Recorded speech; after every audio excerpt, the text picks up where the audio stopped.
Have you ever wondered what it would be like to look up and see the sky filled with enemy planes? To know that the fate of your nation, and perhaps the world, rested on the shoulders of a few brave pilots? In the summer of 1940, this wasn't a movie scene. It was the reality for the people of Great Britain. This is the story of their finest hour, the Battle of Britain. After the fall of France in June 1940, Britain stood alone. Across the English Channel, the seemingly unstoppable German war machine was preparing for an invasion, codenamed Operation Sea Lion. But before any troops could land on British shores, Germany's Air Force, the Luftwaffe, had one crucial task: to obliterate the Royal Air Force and gain total control of the skies. The German commander, Hermann Göring, was supremely confident. He boasted his Luftwaffe could smash the RAF in a matter of weeks. On paper, the odds looked grim for Britain. The Luftwaffe had more planes and more experienced pilots, fresh from victories across Europe. They had battle-hardened aces flying formidable aircraft, like the Messerschmitt Bf-109 and the twin-engine Bf-110, not to mention their powerful bomber fleet. But Britain had some aces up its sleeve. Firstly, they had two of the most iconic fighter planes ever built: the elegant and agile Supermarine Spitfire and the rugged, reliable Hawker Hurricane. While the Spitfire often gets the glory for dueling with German fighters, it was the Hurricane that shot down more enemy planes during the battle. It was the workhorse, the backbone of the defense. Secondly, Britain had a secret weapon: the Dowding system. This was the world's first integrated air defense network. Under the quiet, brilliant leadership of Air Chief Marshal Hugh Dowding, it combined groundbreaking radar technology with a vast network of ground observers and a highly efficient command and control system. Here's how it worked. Early warning radar stations along the coast, known as chain home, could detect incoming German aircraft long before they reached Britain. This information was instantly relayed to a central filter room, where plotters on a giant map tracked the enemy's every move.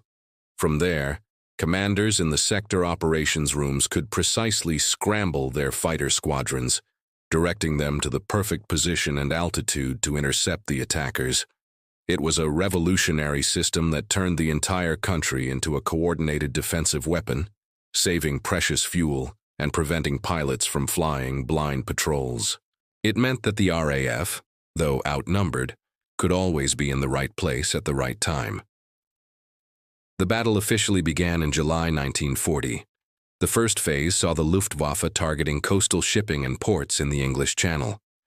They wanted to draw the RAF out into a battle of attrition, to wear them down. It was a brutal, relentless period of daily dogfights over the cold waters of the Channel. The British pilots, many of them barely out of their teens, were pushed to their absolute limits, often flying multiple sorties a day. Then, in mid-August, the Luftwaffe escalated its campaign. August 13th, known as Adlertag, or Eagle Day, marked the beginning of a massive assault directly on RAF airfields and radar stations. The goal was simple and brutal: destroy the RAF on the ground and blind its eyes, the radar network. This was the most critical phase of the battle. Airfields across the south of England were relentlessly bombed. Hangars burned, runways were cratered, and ground crews worked heroically under fire to repair planes and get them back in the air. The pressure was immense. The RAF was losing planes and, more importantly, trained pilots at an unsustainable rate. For a moment, it seemed like Göring's boast might come true. The system was bending, but it did not break. The resilience of the ground crews and the sheer courage of the pilots kept fighter command in the fight. And it wasn't just British pilots. A crucial, often overlooked part of the story is the contribution of pilots from all over the world. Men from Poland, Czechoslovakia, Canada, New Zealand, Australia, South Africa, Belgium, France, and even the United States came to fly and fight for Britain. The Polish 303 Squadron, for example, became one of the most successful and legendary units of the entire battle, despite only becoming operational in the later stages. These were men who had already seen their own countries fall, and they fought with a fierce determination. They were truly the world's few. Then came a pivotal mistake by the Germans. On August 24th, a German bomber, lost in the dark, accidentally dropped its bombs on London. In retaliation, Prime Minister Winston Churchill ordered a small-scale bombing raid on Berlin. While the raid did little physical damage, the psychological impact on the German leadership was huge. An enraged Hitler ordered the Luftwaffe to switch its focus from destroying the RAF to terrorizing London and other British cities. This shift, beginning in early September, was the start of the Blitz. For the people of London, it was the beginning of a nightmare of nightly bombing raids. But for the RAF, it was a lifeline. The change in strategy gave the battered airfields and exhausted pilots a desperately needed chance to recover and regroup. While the German bombers attacked London, the RAF's fighters could now climb to meet them over friendly territory, with the Dowding system guiding their every move. The climax of the battle came on September 15, 1940. The Luftwaffe launched a massive, all-out daylight assault on London. Believing the RAF was on its last legs, they sent over 2 enormous waves of bombers and fighters. But instead of a shattered and broken air force, they were met by a furious swarm of Hurricanes and Spitfires. The sky over southern England became a chaotic canvas of twisting dogfights and contrails. Every available squadron was thrown into the fight.